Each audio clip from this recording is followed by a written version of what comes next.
Hello friends, I'm Coy Wire, this is CNN 10 and it's hashtag Your Word Wednesday, so remember to keep an ear out to see if your vocab word helped us write today's show.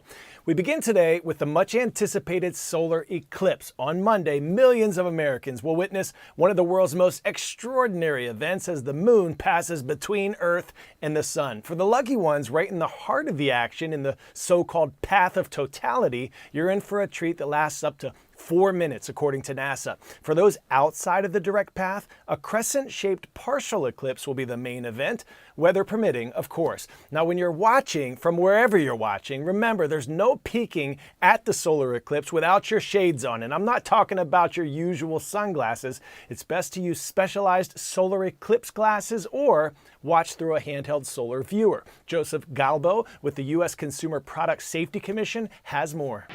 If you are thinking about watching the solar eclipse but you don't have eclipse glasses, do not try to use your regular sunglasses. Don't do it.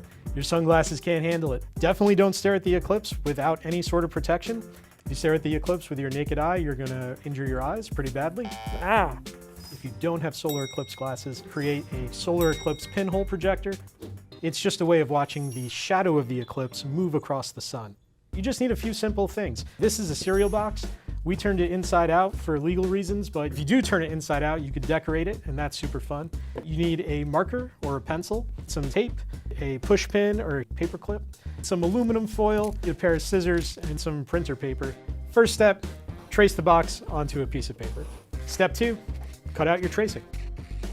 Take the piece of paper and place it at the bottom of the box. You want to line the bottom of the box with a white sheet of paper because what you're actually going to be seeing is the shadow of the moon moving across the front of the sun, and the brighter the reflection of that screen, the better you'll be able to see the shadow. Next, you want to cut the tabs off the sides of the box. You're going to cut these flaps on the box about 1/3 of the way, this way and this way. You want to do this to both sides. It should look like this.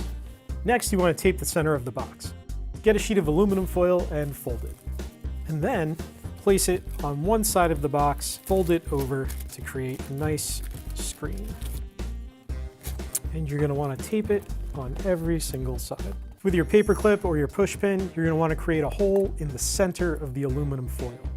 Now your pinhole projector is ready, so you can head outside, make sure the sun is behind you, hold the projector up to your eye, and then look for sunlight to come into the projector. Once it has, just hold it in place and you can watch the eclipse.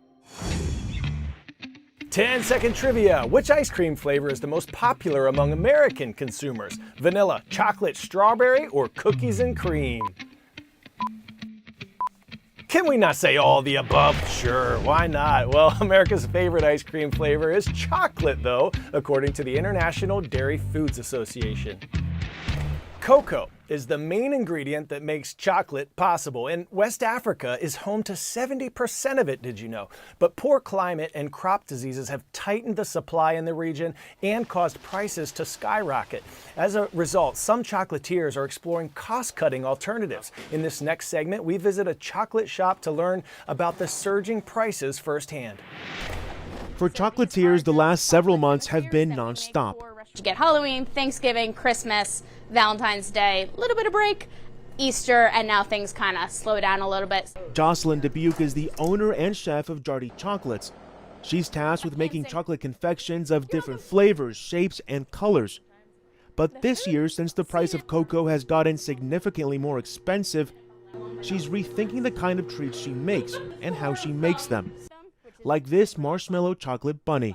It's a chocolate cookie with a vanilla bean marshmallow, and then it's covered in milk chocolate. So for the 30 grams that you're getting, only 18 grams of that is chocolate, which means it's a much lower ingredient cost for me, much lower labor for me as well, which means that I can pass along those lower costs. In January of 2023, Dubuque was paying $13.50 a kilo for chocolate.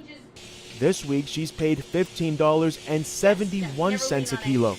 So that's a 16% increase. The white chocolate, like I said, has gone up 35% in less than a year. And with no end in sight for when prices could normalize, Dubuque will have to continue finding creative ways to create delicious chocolate while keeping her business afloat. Could you imagine a world where every drop of water is precious? Well, for some, that future is now. UNICEF predicts that half of the world's population could be facing issues with water scarcity by next year. The lack of clean drinking water could displace 700 million people by the year 2030. In this next segment, we'll meet a group of astute and innovative MIT students who are engineering ways to make clean drinking water more accessible around the world. CNN's Bill Weir has more.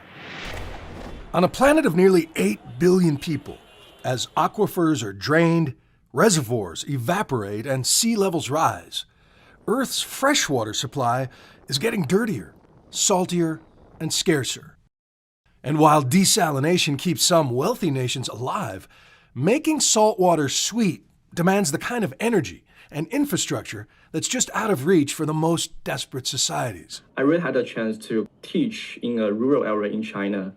I was really shocked to see that how struggling they were to get some clean water. That journey was like 2 hours every day. So it's no wonder that some of the most promising breakthroughs in water tech are coming from the melting pot laboratories of Boston, where MIT's Yang Zhong and Linang Zhang invented a machine the size of a suitcase that mimics the circulation power of the ocean. Powered only by sunlight, they say their prototype can desalinate 6 liters an hour at a cost cheaper than tap water. So for a device that has the footprint of a solar panel, this will cost around like $150 to $200. Wow, that's cheap. And then you don't have to plug it in. It doesn't need any external power source. It's just the sun above it. Yes. Just sun, natural sunlight. Welcome to the Carson Beach. Solar panel, battery, portable desalination unit. Meanwhile, a Korean team from MIT came up with another potential game changer. Just drink it. We just sent our most recent prototype to the U.S. Army that can produce the 10 liter per hour of the drinking water with a direct feed of the seawater. Jung Yo tells me his startup ICP WaterTech is just getting its first millions in investment. And after 2 students from India met as MIT lab partners and set out to clean and recycle the dirtiest of industrial waste, their company Gradient is the first in the sector to be valued at $1 billion, a clean water unicorn. It just strikes me that these ideas are the result of immigrants coming from developing places who see the problem in a much more acute way than Americans do, and mingling these ideas in a place like Boston at MIT, where the dreamers and the doers meet.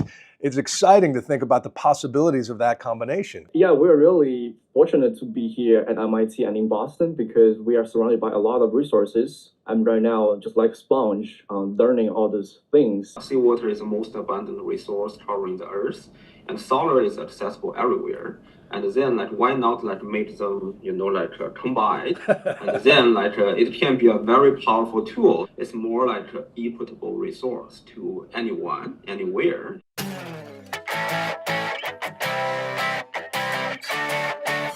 Today's story getting a 10 out of 10, another domino effect of deliciousness. Yesterday we saw some cereal boxes, but today's is even cheddar. These super cool kids in North Battleford, Saskatchewan collected macaroni and cheese donations in an attempt to break a Guinness World Record. The record? The largest domino topple for a single serve food item. The Canadian students worked with their neighbors to track down 7,000 boxes of mac and cheese. Then Kraft Heinz Canada matched them for another 5,000. Guinness is currently reviewing the world record attempt. The real win, all of those boxes are now headed to the local food bank to help feed those in need. That's a really Gouda story. So Gouda, I can't even bear it. All right, congrats to Dr. Street's class at the University of South Carolina for the hashtag Your Word Wednesday winner. Astute, an adjective meaning having or showing shrewdness and an ability to notice and understand things clearly. Just like USC's women's hoops astute coach, Dawn Staley. Today's shout out goes to Greenland Central School in Greenland, New Hampshire. Rise up.